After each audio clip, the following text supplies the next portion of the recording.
to carry on with this, I am a big believer in mediums. I think there are some people who do have a gift of Oh my feeling. gosh, so do I now. So do I, 100%. Never ever thought to even go and see somebody, but she was absolutely spot on, amazing. Right I person, right just, time.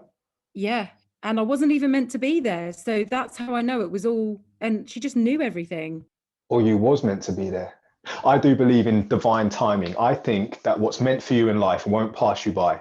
100% on that one. Mhm. I know that you guys have spoke about what you spoke about. Lucas, I am going to ask you to talk about your experiences, but I've got something I need to share. And this is my theory on, say, like mediums and ghosts and all of these things that we would like a little bit of clarity on. Came up with a theory I think explains sometimes where we are currently.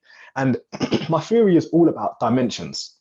Okay, so bear with me. And by the way, guys, I'd love to know what you think about this theory, right? And also, if you haven't already, hit that subscribe button and follow us. You're gonna love this. So we currently live in the fourth dimension or 3/4th dimension, okay? Because I'm going to talk about dimensions. One dimension being a flat canvas of color. So let's take, for example, my whiteboard is just one dimension, right? And that could be any color. It could be blue, could be yellow, could be red, but that's one dimension. When you draw a line or lines, that becomes two dimension. You can now see a shape on the first dimension, and that shape also has color. So that's two dimension, right? You can then create three dimension from two dimension. Obviously, you know this, like so. I feel like I'm on an episode of Art Attack. Thanks, Liz. So that's now three dimension. And from three dimension, you can become three dimension here. Like this is my water bottle. You can see it's a three-dimensional water bottle. However, we live in the four dimension because not only do we see the shape in a three dimension, we feel things like the weather, for example. We can feel the rain, feel the wind, taste the food. Like we live in a four dimension because we have this ability for sensation, like sensory. Now, this is my theory. We in the fourth dimension have the ability to see the third, the second, and the first, right? So let's say, for example, two-dimensional character, Mario, Super Mario. If you don't know who that is, then I don't know where you've been, but Super What Mario, right? dimension you're from? Yeah, what dimension you in?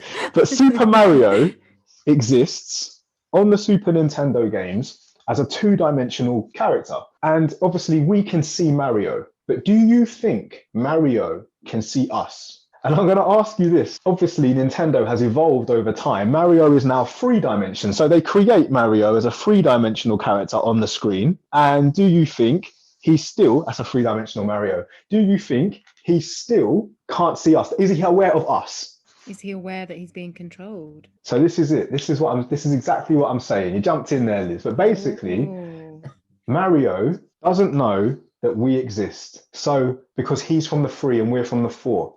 But does that mean to say that it stops at four? Because there could be a fifth, there could be a sixth, because the fifth would have the ability to see us in four, just like we have the ability to see Mario in three. Now, this is the part that really going to blow your mind. This is the part that really going to blow your mind. We know that we control Mario. We have, the controller to make him move. And it is in our best interest and his to keep him alive. We know this. You don't want to see Mario die. So you make him do what he's got to do. He knows that if he eats a mushroom, he grows. You know that if he eats a mushroom, he grows. So you want to find him a mushroom, right? We in the fourth dimension control the three dimension, but the three dimension don't know that. So could it be possible that the fifth dimension exists that we can't see, but they control us? So when people say, I believe Well, in... it is a possibility, isn't it? It's a possibility. We are seeing Mario. So yeah, it is a possibility. So imagine if Mario had some ability to tap on the screen and say, I don't know who you are, but I do believe you're there. Help me out. Help me out. Gosh. Imagine if he started praying. He's saying, like, imagine Mario came up against, a Bowser, and he's probably praying, keep me alive, just like we do. Who are we praying to? When you're in the shit. Yeah, when you're in the shit and you're really at your lowest, or you're needing some sort of miracle, who are you talking to? You're looking to someone, keep me alive, please get me out of this. Who are you talking to? No one would believe you if Mario come up to the screen and was like, "Oi, I know you." yeah, exactly. You'd be like, hey, yo. Unless you've got your phone and you're recording it. Do you know what I mean? Which... That's it. Imagine like right now, say for example, like we start calling out to these fifth dimensions. They're probably in the fifth dimension telling their friends, yo, my person's speaking to me. They'll be like, shut up, man, stop that. No, I'm telling you, my person's speaking to me. Shut up. Fourth dimension don't speak to us. Shut up. I'm telling you, bro. It's this guy. His elite thinking club, man. That's me. See this and think. I love that. Funny. I love it.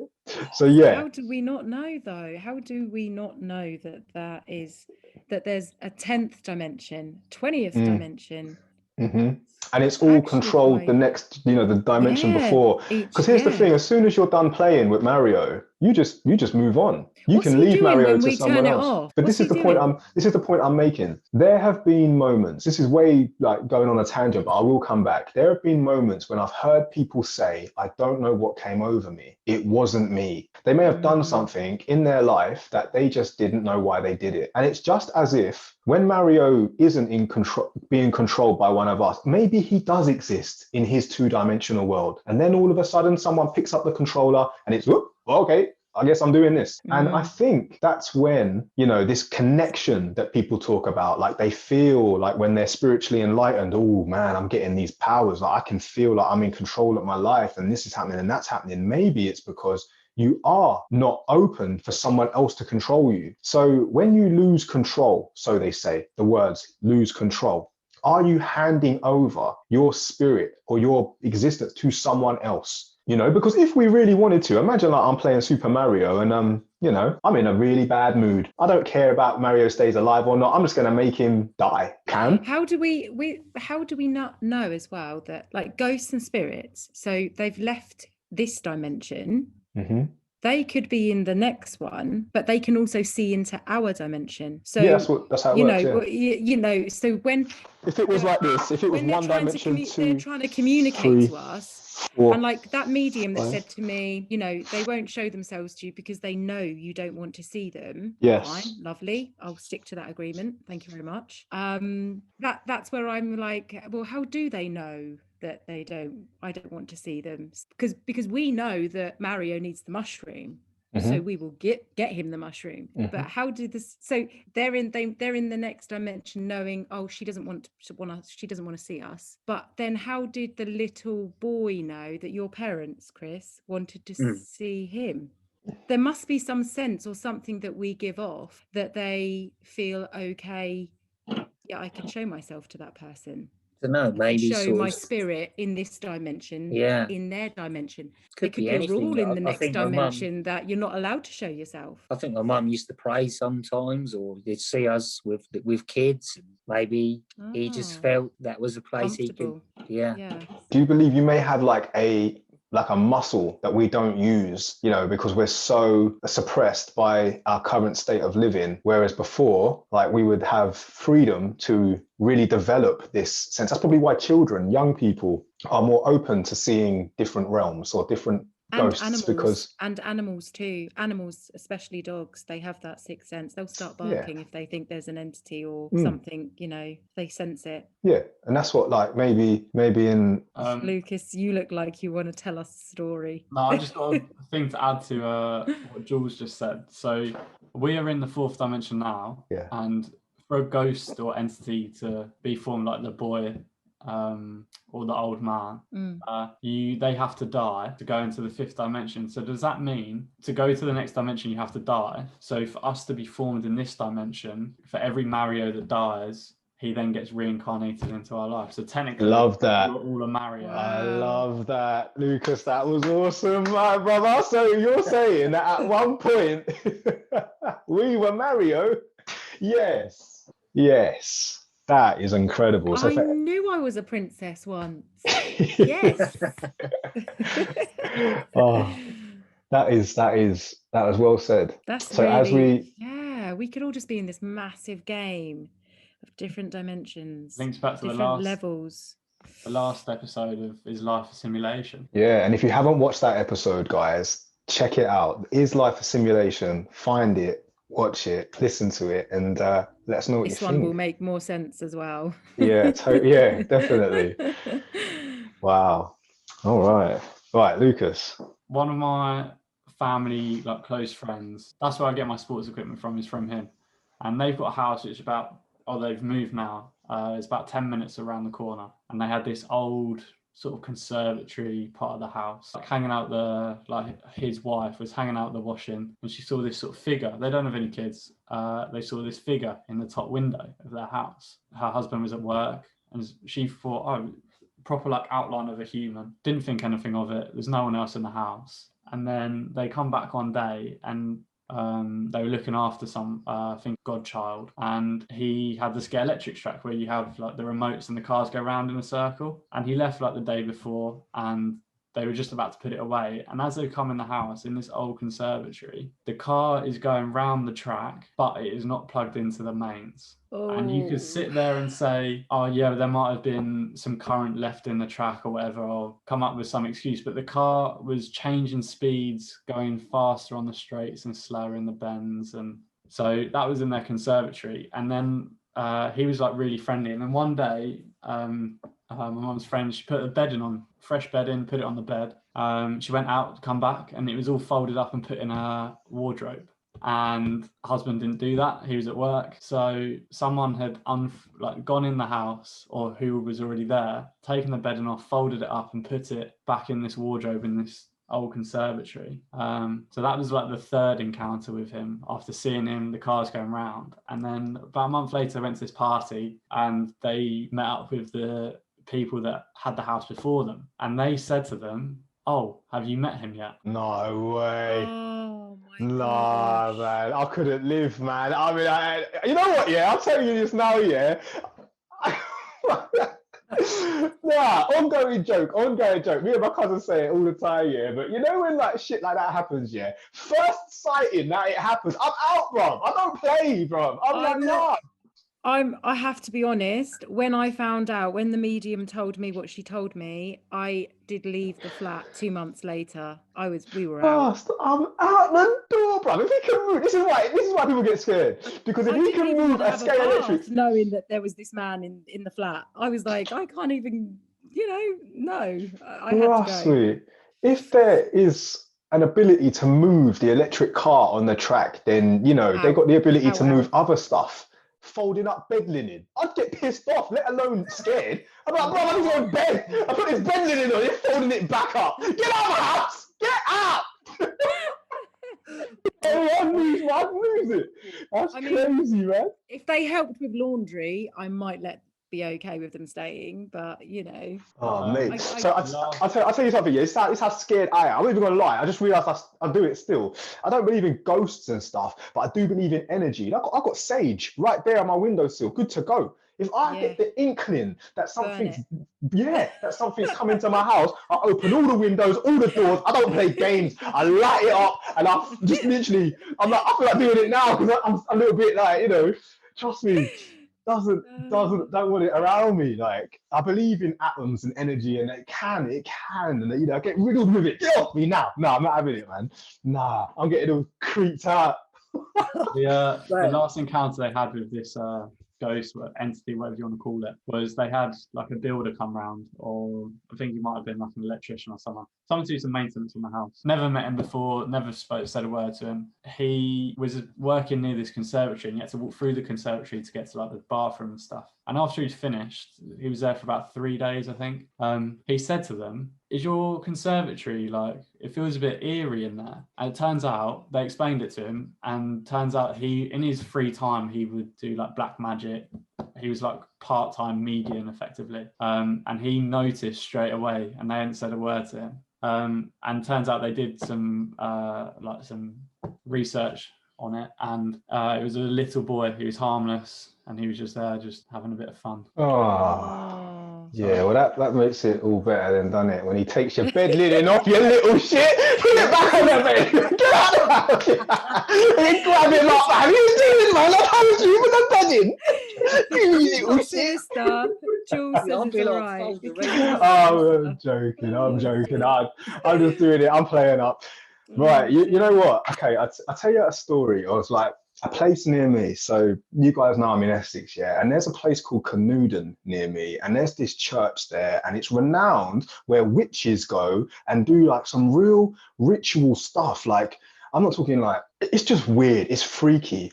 And for some reason, people are drawn to it. You know, why? Like, what is the fascination? Now, I'll ask you, I'll be brutally honest. So let's say, for example, you knew that there was a place, like a historic place where people would, you know, rise from the dead at a certain time in the year when the full moon and the stars align. And it's like, would you go there? Yes. Okay, now I'm going to ask you to say, okay, Chris, chicken? I think we should. Oh, wait, Liz, hold on. I'm going to ask you, right? So Liz said, yeah. Chris? Yeah, I would, yeah. You go there. Okay, Lucas? Yeah, I think... All right, this is how I know you're all crazy. I'm going to ask you one more question, yeah? I'm going to ask you one more thing, yeah? Okay, would you go alone? No. Oh, not so big now, Liz? Yeah! Don't behave yourself, you just said that because I said that. Chris? If I had a dash cam on, so that if anything happened, you would know, then yes, I would go alone. Chris? Yeah, I think I would. During the day? I think sometimes, I think actually if I was with someone else, that would maybe me feel a bit more spookier. But I think if I was by myself, because no one can kind of make you jump. I would describe this place to you because I went. The reason why I went is because at the time I was working at young people's home, and these young people, it was Halloween and they really wanted to go there. So we took them there, whole squad, like all the carers and the kids, and we had a good time. We wanted to scare the kids. But it was beyond scary. Like, it was actually a bit eerie. Now I was like, listen, if something goes on, like, what are we going to actually do? Like, what can we do? Like, if we're getting dealt with, we're getting dealt with. We shouldn't have, in a sense, gone on their territory. So anyway, I will explain to you this church. On top of the hill, no lights. There's no light. There's street lights that are like a little bit further on, but you've got to let your eyes adjust to the lighting, yeah? And I tell you now... I wouldn't go alone. I was going to say, if you knew that no other fourth dimension person was going to be there, like you are, you're protected from like, weirdos and, negative people, but you're going to be on your own to go to this historical site where witches used to do stuff. Would you go? And it is nighttime and you're on your own. You got a torch. Probably not. If it's during the day, I would, but probably not in the dark. Oh, I don't know. It goes back to this whole thing where we think the dark's going to make it worse. Because you live, so, I live alone. I live on my own. I've got to go to bed tonight. It ain't like, do you know what I mean? Is it any different from being in my own home than being at the historical site? What is it about certain places? I think I could do it. I'm not too scared of the dark, so I think I could do it. So, Chris, I know you were young and you was living in a house. However, did you ever have to spend a night alone in that house? No, I don't think I did anyway. But no. Would you now? I know it's a little boy. I know it's a young boy, but would you if you didn't know it was a young boy? If you lived alone and... I don't think I could do it in that house. Serious question for anyone of our viewers right now. Same question applies to you, obviously. Would you go to a historical site where, this stuff goes down and you feel it? Would you go alone? And if someone offered you, say, £1 million or say 2 million, what's your price? Because now I'm asking you a question. It's different now. 5 million and I'll go and sleep there the night on my own. If I've got my phone and my little torch, I'm there. 5 million. Ballpark figure. I mean, if they offered me more, that's fine. I'd take that too, but no lower than 5. Oh man, it's crazy. It's so crazy. Come on, so crazy. You guys must have a figure where you would. I think anyone listening, when we reach 1,000 subscribers, all 4 of us take a group trip to a haunted house. Lucas. We should go there to where he's telling us about. Listen, I will go there because I've been there, and I will take you there. And I promise you, there's even like there's this like not nursery rhyme, but the thing is, you've got to walk around the church a certain amount of times, a certain direction, and apparently it conjures the energies back. So the witches come, and it triggers the realm, if you will. You reopen the world. I think you've got to walk backwards around it 3 times or something like that. And I tell you what, I don't even know why I'm saying this, but I will say it. If we reach 1,000 subscribers, then yes, guys, I will invite you down to Essex. I will take you to this place called Canewdon. You can Google this, actually. Google Canewdon and the witches and the church, and let us know what you find. 100%. That's something for you. You'll say you'll take us, and then you'll drive us there, and you'll be like, yeah, guys, it's just in there. We'll get out of the car. You're not going to drive off. Like, now, you know what? I'll tell you now, it is not fear like the pre-fear. You can almost convince yourself it's worse off than it is because you ain't even been there. You heard the stories. You know what I mean? What can they do? I mean, okay, I've got a question for you. Strip your beds if you'd let them. Strip your bed in.